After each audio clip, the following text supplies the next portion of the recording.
हरि ओम.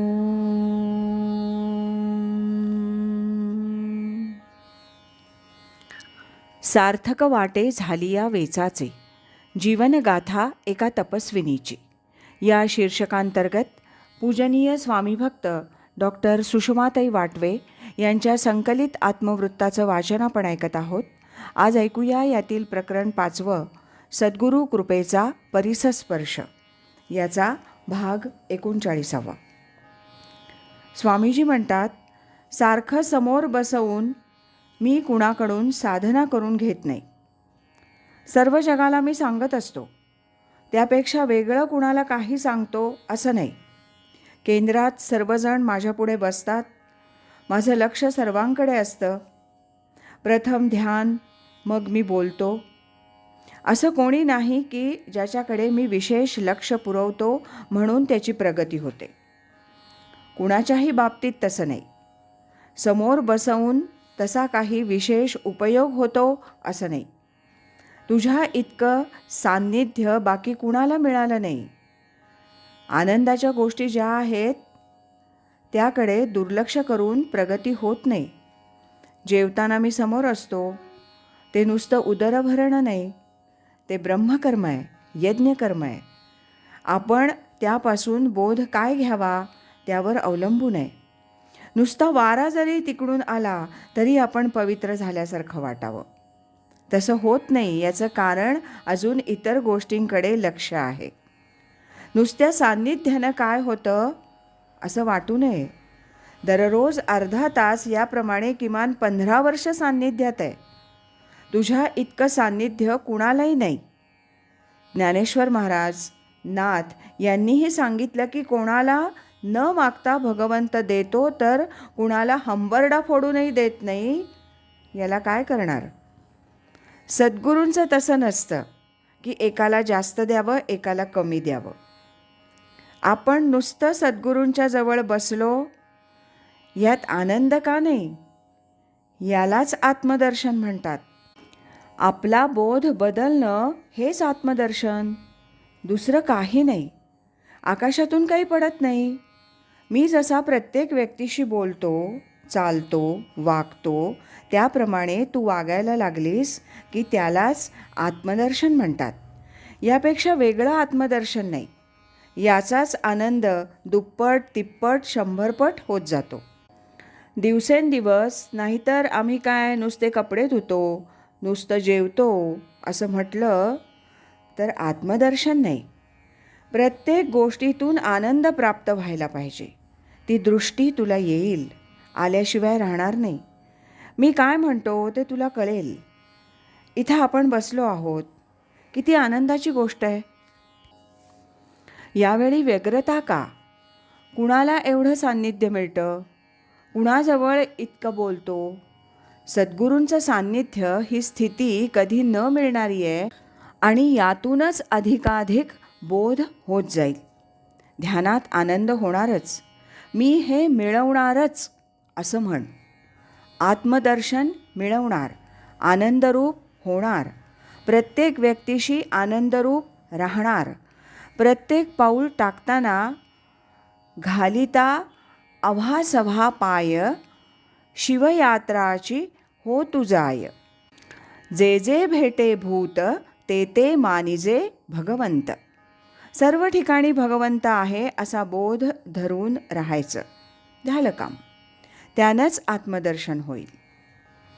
सुषमाताई म्हणतात, तो आनंदाचा स्पर्श झाल्याशिवाय कसं मानणार? स्वामीजी म्हणतात, आत्ता तू बोलतेस, पण तुला कळेल काही दिवसांनी. फार काळ नाही लागणार. तुझ्या पाठीमागचं सगळं संपत आलंय. ते संपलं की तुला काही करावं लागणार नाही, काही मागावं लागणार नाही. बुद्धीनंच गोंधळ होतो. बुद्धीचा काही भाग इथं नको. फक्त भाव ठेव. परमेश्वर सगळ्या ठिकाणी आहे आणि तोच मी आहे, हाच भाव ठेवून एकांतात, लोकांतात कशीही राहा. जे पाहिजे ते कर. तू पूर्ण स्वयंसिद्ध आहेस. स्वामीच नव्हे तर कोणी ब्रह्मदेव आला तरी हेच सांगणार.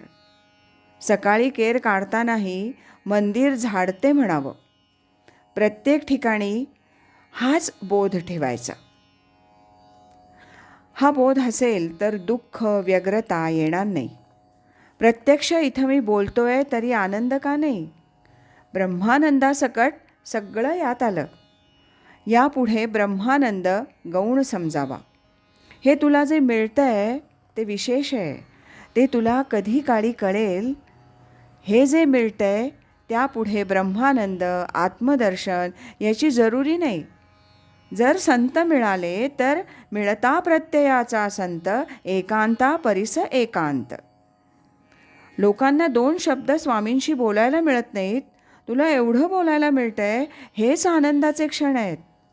विनोबाजी म्हणत, शेतकरी खांद्यावर औत घेऊन शेतावर निघाला की सगळं फळ त्याला मिळालं. तसं ब्रह्मानंद, आत्मानंद म्हणतात तो या संगतीत आहे. आणखी ब्रह्मानंदासाठी शोध घेण्याची आवश्यकता नाही. संतांची संगती हेच सगळ्याचं फळ आहे. यापेक्षा दुसरा ब्रह्मानंदच नाही. आता हाच आनंद सगळ्या ठिकाणी घेता आला की त्याला ब्रह्मानंद म्हणतात, स्वरूपानंद म्हणतात. आपण आपल्याला भेटलो, आपण आपल्याला पाहिलं असं म्हणतात. स्वामींच्या ठिकाणी जो आनंद मिळतो तोच आनंद सगळ्या ठिकाणी मिळायला लागला की जेवढं मिळवायचं तेवढं मिळवलं. जीवनामध्ये आणखी काही मिळवायचं नाही.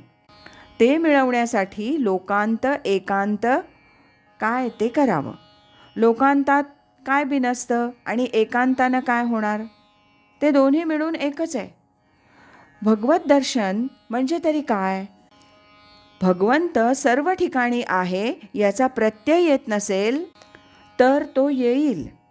आनंदानं सगळं केलं तर येईल, दुःख करून नाही. परमार्थात कुठे दुःख आहे का?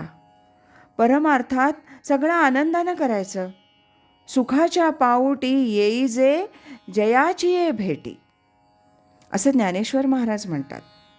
प्रत्येक पाऊल आनंदानं पडलं पाहिजे. काम, क्रोध, लोभ, मत्सर, अहंकार हे मनुष्याला रडवतात. हे जसे बाजूला होतील तसं तुझ्या लक्षात येईल की प्रत्येक पाऊल आनंदानं पडतंय. त्यासाठी तुला वेगळं काही करायला नको. तू सध्या करतेस तेवढंच करत राहा. यापेक्षा आणखी काही नको. फक्त आपली दृष्टी बदलायची. जे आहे ते आनंदरूप आहे अशी दृष्टी ठेव. दुःखाचा काही लवलेश नाही. कशाला तो एकांत आणि लोकांत? 4-5 तास एकांत, नंतर लोकांतात त्याची परीक्षा द्यायची. बस संपलं. मी समोर असताना दुःखाचं काय कारण? मला किती वाईट वाटत असेल विचार कर. इतके दिवस संत सान्निध्यात राहून काही होत नाही हे खोटं. तू आनंदरूप आहेस. काय कमी केलं परमेश्वरानं? यथासांग देह मन बुद्धी दिली आहे, त्याचा उपयोग करून आनंदात राहा. स्वामीजी त्या त्या प्रसंगी जे काही सांगत गेले त्याचा प्रत्यय मला आज येतोय. मी अत्यंत आनंदात आहे. आज इथेच थांबूया. यानंतरचा 40वा भाग आपण उद्या ऐकूया. अखंड करी सोहम ध्यान, कृतार्थ जीवन होय त्याचे. हरि ओम तत्सत.